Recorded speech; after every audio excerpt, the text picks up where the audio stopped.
নমস্কার, নিউজ অর্গানসের পর্দায় আপনাদের সকলকে স্বাগত জানাচ্ছি। আপনাদের সাথে এই মুহূর্তে বিস্তারিত সংবাদ নিয়ে রয়েছে একেবারেই আমি শ্রেয়সী। হাতে আর কিছুদিন বাকি, তারপরেই আছে একেবারেই এডিসি নির্বাচন। আর এডিসি নির্বাচনে আমরা প্রত্যেকটা দলকেই দেখতে পাচ্ছি একেবারেই মাঠে নেমে কাজ করছে। সিপিআইএম দল থেকে শুরু করে বিজেপি, মত তারা প্রত্যেকটাই দল যারা রয়েছে তারা ঘরে ঘরে প্রচারে যাচ্ছে, জনসমর্থন পাওয়ার চেষ্টা করছে। একেবারে ঠিক এই মুহূর্তে আমরা রয়েছি কাঞ্চনপুর এডিসি এলাকার যিনি সিপিআইএম মনোনীত প্রার্থী রয়েছেন, ওনার সাথে কথা বলার চেষ্টা করব। তো প্রথমে নিউজ অল টাইমসে আপনাকে স্বাগত জানাচ্ছি। আমার পক্ষ থেকে নিউজ অল টাইমকে অসংখ্য ধন্যবাদ। একেবারেই আর কিছুদিন তারপরে আসছে এডিসি নির্বাচন, কতটুকু জনসমর্থন পাচ্ছেন, মানুষের সাড়া পাচ্ছেন? হ্যাঁ, আমি যথেষ্ট সাড়া পাচ্ছি, যতটুকু সম্ভব মানুষের কাছে যাওয়ার চেষ্টা করছি এবং যা সাড়া পাচ্ছি আমি সম্পূর্ণ আশাবাদী। সামনে যেহেতু নির্বাচন রয়েছে, উপনির্বাচন রয়েছে ধর্মনগরে, আমাদের পশ্চিমবঙ্গেও নির্বাচন রয়েছে, লড়াইটা সব মিলিয়ে কতটুকু তোড়জোড় রয়েছে আপনাদের? হ্যাঁ, আমাদের এখানে তো ভালোই, এডিসি তে ভালোই চলছে তোড়জোড়। প্রত্যেকের দল নিয়ে ব্যস্ত, সবাই মাঠে নেমেছে, কাজ করছে, আমিও আমার কাজ করে যাচ্ছি। বর্তমানে যিনি কাঞ্চনপুরের এমডিসি রয়েছেন, ওনার সাথে একটা আলোচনায় উনি বলেছেন যে কাঞ্চনপুর পরিপূর্ণ রয়েছে এখন, কোনোদিকে কাঞ্চনপুরের অভাব বা ঘাটতি নেই। উনি আলোচনায় বলেছেন যে কাঞ্চনপুর যে সবকা সাথ সবকা বিকাশের হয়ে উনি কাজ করছেন, সেই জায়গাটা দাঁড়িয়ে আপনারা এই বিষয়টা কতটুকু সমর্থন করতে পারছেন? না দেখুন, কাঞ্চনপুর পরিপূর্ণ পরিপূর্ণ আসলে কোন সাইডে বলেছেন উনি বলতে পারবেন। আপনি বরং আমি না বলে কাঞ্চনপুর আপামর যে জনগণ আছে, আপনি আপনার মতোই সাংবাদিক হিসেবে যান, সাধারণ জনগণের কাছে প্রশ্ন করবেন, ভালো হবে। কিন্তু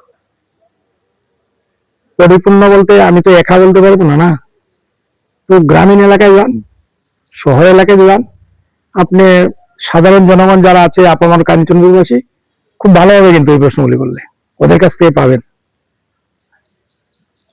আমি আজ সকাল থেকেই কাঞ্চনপুরে রয়েছি।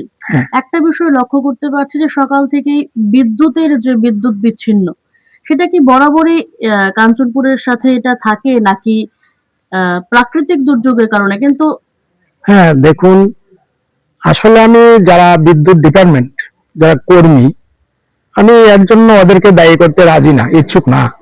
কারণ প্রাকৃতিক দুর্যোগ হলে ওরা তো মানুষ না, ওরা যথেষ্ট কাজ করছে, কিন্তু কি করবে? ধরুন আজকে বিকাল 5টায় লাইট ঠিক করে দিয়ে দিল, 6টায় প্রচন্ড তুফান এলো, কি করবে? ওরা করছে ওরা, তবে প্রকৃতির কারণেই আমরা বেশি অংশেই সেই জায়গায় দাঁড়িয়ে তো যেখানে যারা ধরুন গার্ডিয়ান রয়েছে, সেই জায়গাটা গার্ডিয়ানেরও তো কিছু অভাব ঘাটতি থাকতে পারে।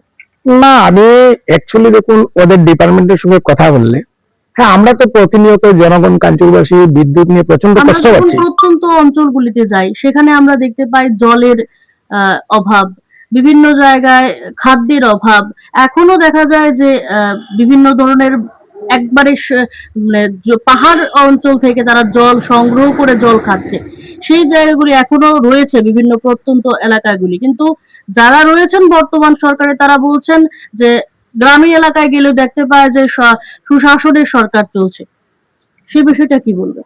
দেখুন, আপনি প্লিজ রাগ করবেন না, আপনি আমাকে কিছুক্ষণ আগে যে প্রশ্নটা করলেন সেই প্রশ্নের উত্তরটা আপনি দিয়ে দিলেন। আমি যা বললাম না, আপনি গ্রামে চলুন, শহরে যান, এলাকাবাসীর সঙ্গে কথা বলুন, আপনি তো উত্তরটা আমাকে দিয়ে দিলেন, আমি কি বলবো এই ব্যাপারে?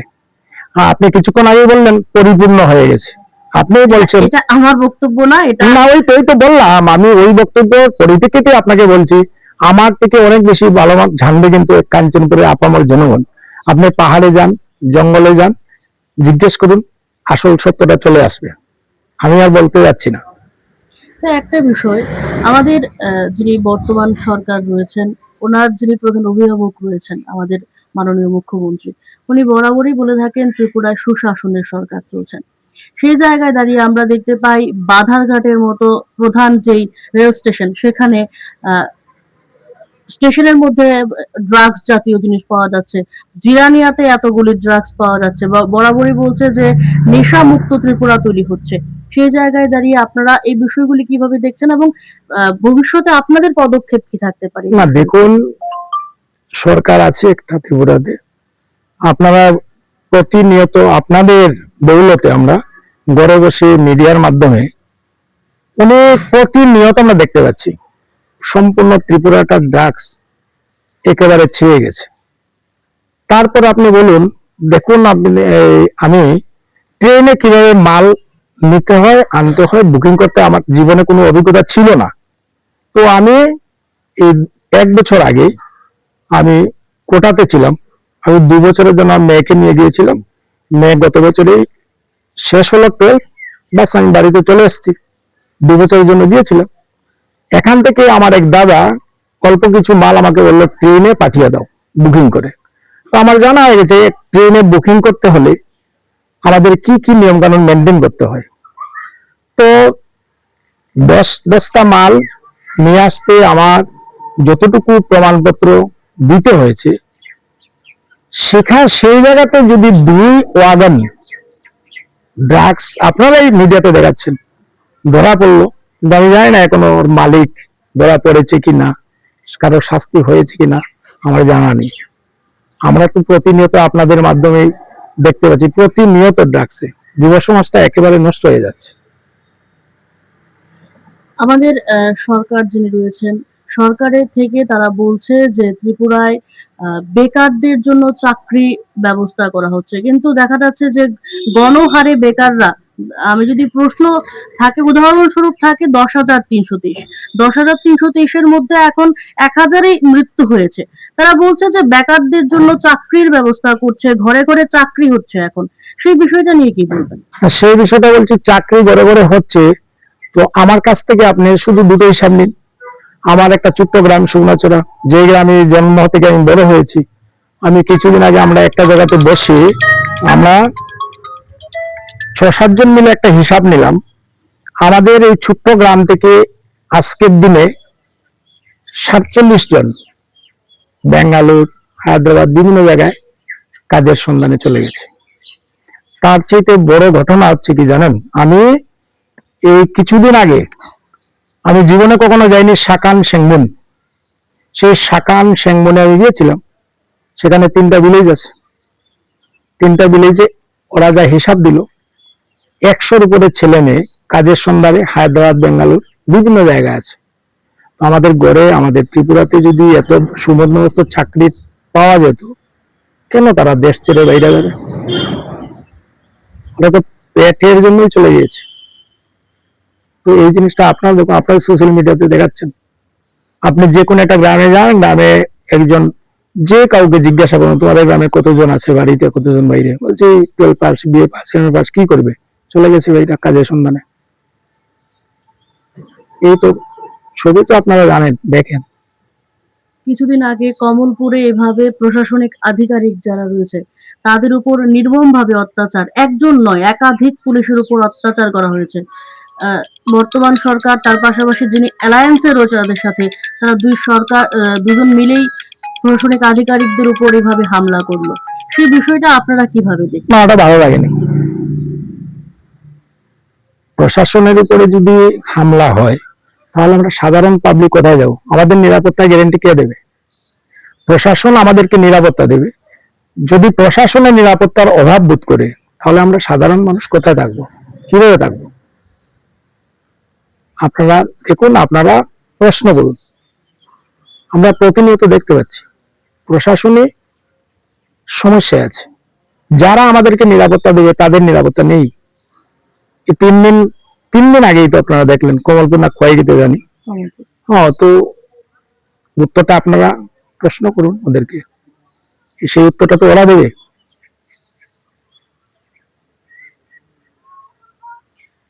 একটা বিষয়, আপনি তো কাঞ্চনপুরে রয়েছেন। হ্যাঁ, আপনি কাঞ্চনপুরে হয়তোবা ছোট থেকেই কাঞ্চনপুর। হ্যাঁ, এখানেই আমার জন্ম। আপনি কি ছোট থেকে কাঞ্চনপুরকে এভাবেই দেখে এসেছেন, নাকি কাঞ্চনপুরের কিছুটা উন্নত হয়েছে বা উন্নয়ন হয়েছে? না, কাঞ্চনপুরের উন্নয়ন বলতে আমরা ছোটবেলা থেকে এখানে বড় হয়েছি, আমাদের ছোটবেলার সেই স্মৃতিগুলো এখনো আমার স্মৃতিপটে একদম স্পষ্ট আছে। তো 25-30 বছর আগের কাঞ্চনপুরটা এখন নেই, 30-40 বছর আগের কাঞ্চনপুরের তো এখন আর নেই, অনেক উন্নত হয়েছে কাঞ্চনপুরে। কিন্তু সরকারের যারা কিন্তু এই তো বললাম, যেমন ধরুন আমাদের লালজুটি থেকে আনন্দবাজার পর্যন্ত সেই দেও নদীর পারে সবই এলাকা, সেই দেও নদীতে দুটো 5টা কি 6টা হবে দেও নদীর উপরে ব্রিজ, সেগুলো সব বাম আমলে হয়েছে, একটাও এই 8 বছরের মধ্যে হয়নি, সবগুলো আগের হয়েছে। আমাদের কাঞ্চনপুরের যতগুলি স্কুল কলেজ, কাঞ্চনপুর একটাই কলেজ, আপনার জানা আছে কিনা আমার জানা নেই, আমি এই কাঞ্চনপুরে 32 ইয়ার্স কন্টিনিউ আমি টিউশনি করেছি। আমার এরিয়া হচ্ছে আনন্দবাজার থেকে জয়শ্রী। সেই ব্যথাটা আমার অনেক অনেক অনেক ব্যথাটা আমার খুব ভালোভাবে আমি জানি ব্যথাগুলি। 12 আমার কাছে পাস করলো, 12 পাস করার পরে ম্যাক্সিমাম ছেলে মেয়ে কাঞ্চনপুর থেকে বাইরে ধর্মনগরে, কৈলাসে, আগরতলা গিয়ে পড়াশোনা করবে সেই সামর্থ্য তাদের মা বাবার ছিল না। অনেক স্টুডেন্ট 12 পাস করার পর অকালে ওরা জড়ে গেল, উচ্চশিক্ষার সুযোগ পেল না। কিন্তু বামফ্রন্ট সরকারই প্রথম আমাদের কাঞ্চনপুরে ডিগ্রি কলেজটা দিল, যার কারণে অনেক ছেলে মেয়ে উপকৃত হচ্ছে। একটা বিষয়, বেশি সময় নেব না আপনার থেকে। যেহেতু এখন সিপিআইএম সরকার নেই, সরকারে যদি কোনোদিন আসে বা আবারও ফিরে আসে, আপনাদের প্রথম কাজ কি থাকবে? আবারও বেকার যুবক যুবতী যারা রয়েছেন এবং যারা শিক্ষার্থী রয়েছেন তাদের জন্য। দেখুন, আমি আমি যতটুকু ওটা আমার ব্যক্তিগত অপিনিয়ন, আমাদের সরকার যদি আসে, সিপিএম গভর্নমেন্ট আসে, আমাদের মূল কথা হচ্ছে শান্তি, সম্প্রীতি আর উন্নয়ন। আর সবই প্রথম ফার্স্ট প্রেফারেন্স পাবে গরিবরা, যাতে গরিব অংশের মানুষ দুবেলা পেট ভরে ভাত খেতে পারে, শান্তিতে ঘুমোতে পারে, ওটাই আমাদের মূল মন্ত্র। আমি এখনো বলছি, এখন আমাদের শান্তি সম্প্রীতি নেই তা আমি বলছি না, শান্তি সম্প্রীতিকে আরো সমৃদ্ধ করার জন্য কাঞ্চনপুরের সাধারণ জনগণের উন্নতি কল্পে আমি কাজ করতে চাই। আর এডুকেশন নিয়ে যা বললেন, আমি এডুকেশন নিয়ে শুধু বলবো, এই যে 5-6 মাস হলো আমি বাড়িতে এসেছি, বাড়িতে আসার পর আমি 2 বছর ছিলাম না। আমার পেশাই হচ্ছে আমি টিউশন করি, আমি সেই ছাত্র গড়ার কাজ করি, ছাত্রদের নিয়ে আমার কাজ আমি 32 বছর কন্টিনিউ করেছি। তো যখন কোনো ছেলে মেয়ে বা ছাত্রছাত্রী পয়সার অভাবে পড়াশোনা করতে পারে, পয়সার অভাবে টিউশন করতে পারে না, সেটা আমার খুব ব্যথা লাগে। সেই ব্যথার কারণ আমি নিজে একদিনে উপলব্ধি করেছি, যদি পড়াশোনার প্রচন্ড ইচ্ছা থাকে, পয়সার অভাবে ও পড়তে পারে না, ওর যে ব্যথা ও আমি নিজে পেয়েছি, যদিও কিছুদিনের জন্য পেয়েছি আমি। যার কারণে আমি মনে মনে প্রতিজ্ঞা করেছি, আমি যতদিন জীবিত থাকবো, আমার শরীর যতদিন চলবে, আর যতদিন আমি মানুষ গড়ার কাজ করব, আমি চেষ্টা করব যাতে কোনো ছেলে বা মেয়ে সেই ব্যথাটা ফিল না করে। সেই নিয়ে আমি কাজ করেছি 32 বছর। এই বাড়িতে এলাম আমি 4-5 মাস হলো।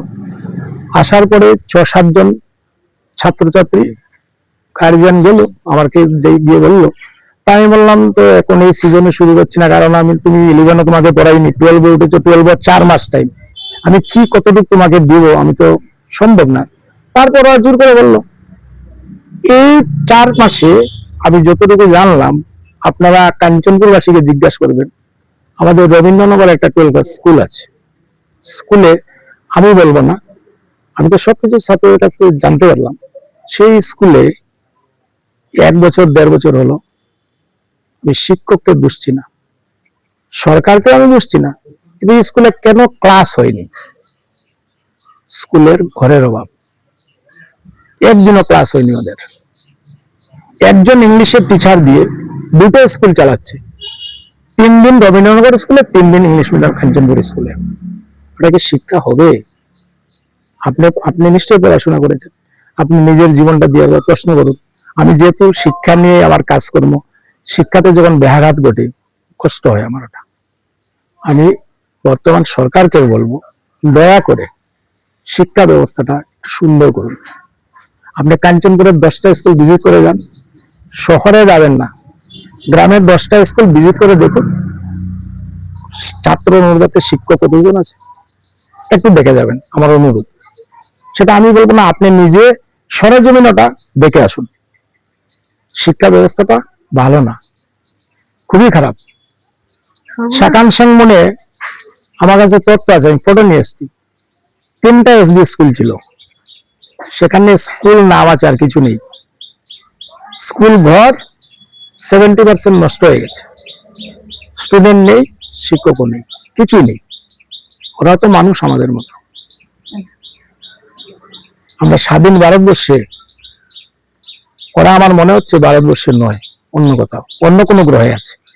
আমি জীবনে প্রথম গিয়েছি, আমার যে অভিজ্ঞতা হয়েছে শাখান সিংমুনের, আমি নিজেই আমার খুব কষ্ট পেয়েছি দেখে, ওদের জীবনশৈলী দেখে। ওরা বেঁচে থাকার ন্যূনতম সুযোগটুকু নেই ওদের কাছে। একটাই ছিল লাইফ লাইন।